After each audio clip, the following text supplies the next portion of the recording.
we are thrilled that now we see a critical mass evolving to push nature-based tourism and cultural heritage tourism to the forefront in Wakulla County. And we get the fact that green can pay. Green means more than just money. It certainly means that people have the opportunity to come here and they like that. People like the opportunity to know that they're next to public land, that the things around them will not be developed.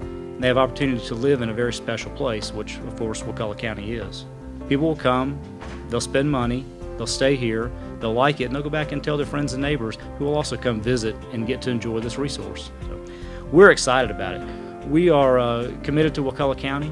We're looking for opportunities to do some environmentally sensitive and really cool things here, and we look forward to continuing our relationship with Wakulla County.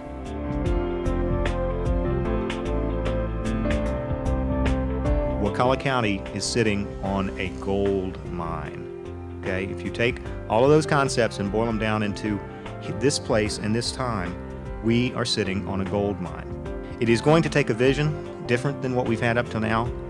As near as I can see, our vision has been to become a bedroom, affordable housing alternative to Leon County. We're going to have to rethink that strategy and look underneath our very feet and go get some picks and some axes and start digging. But this is Florida's oldest citizen. This is the horseshoe crabs. They go back 400 million years. We're sitting on a teetering balance here. We have a lot.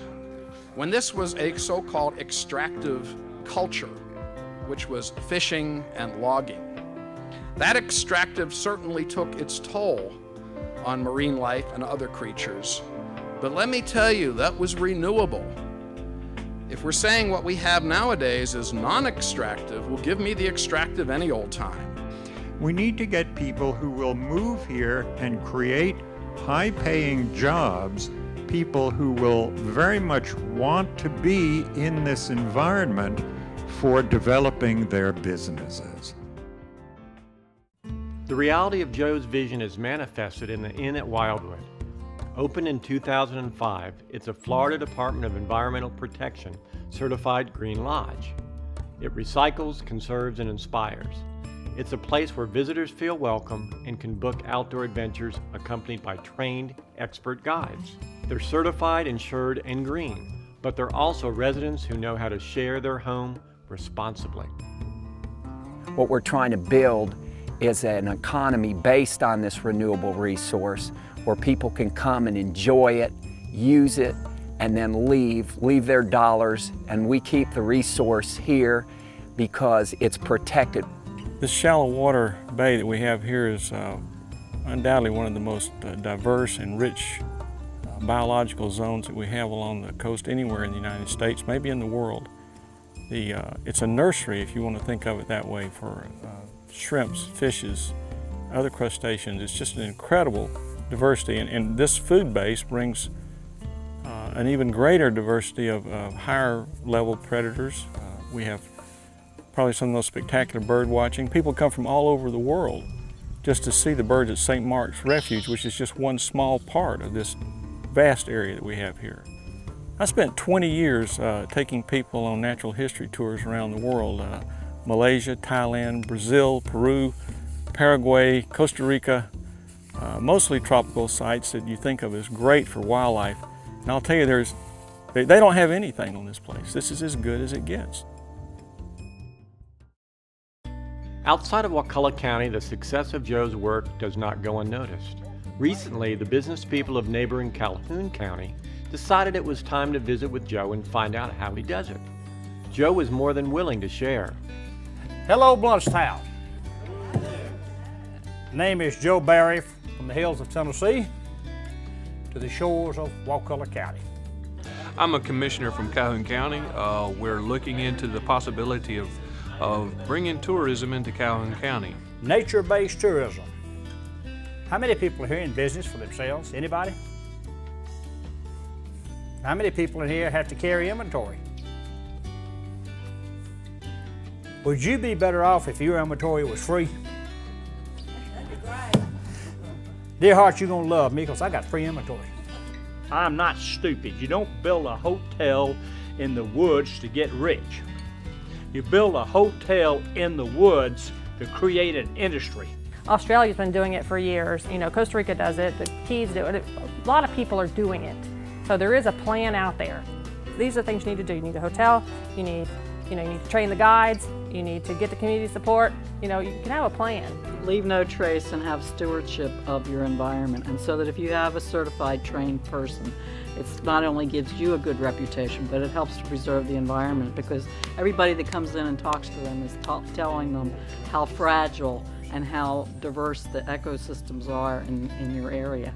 And so your awareness of that is raised, and the people that you're bringing on the canoe down the river, you're telling them about how fragile it is. So it's kind of, it multiplies. The state cannot survive without tourism, especially now that they're going to put caps on ad valorem tax. Small counties are not going to have any way to finance their infrastructure. You know, if you don't have an ad valorem tax, what are you going to do? Cry to the state, or create a new industry. And that's what we've decided to do here, and that's what we're trying to, try to export to other places that don't have that.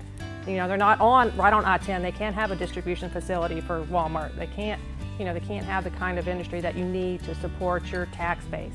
This is the finest opportunity for this county, and Calhoun, and Suwannee, and Madison. All those places have got something to show and tell. And a lot of people in the Northeast would like to be shown and told. Learned a lot from Joe. He gave us a lot of information, a lot of insight on how we can use tourism dollars to help our infrastructure.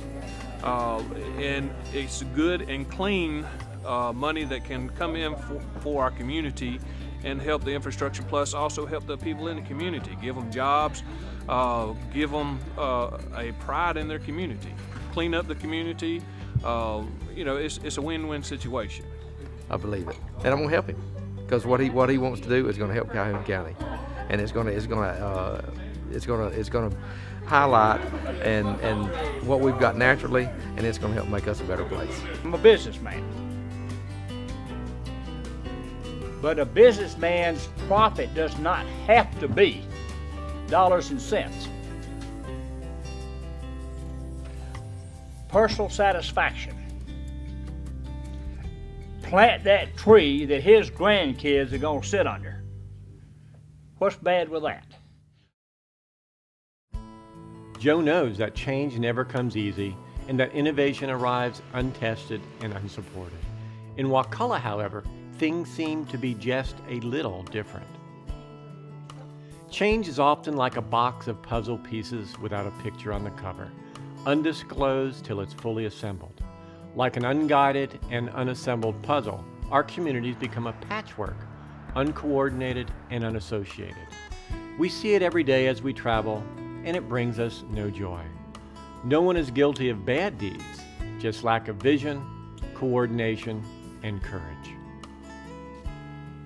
In Joe's world, this puzzle has a cover picture that guides place, vision, heritage, and quality of life.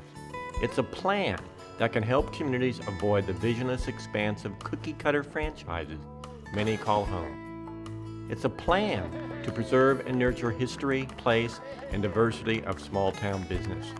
Follow Joe's plan, and your community can become a place to be proud of, to explore, and to cherish.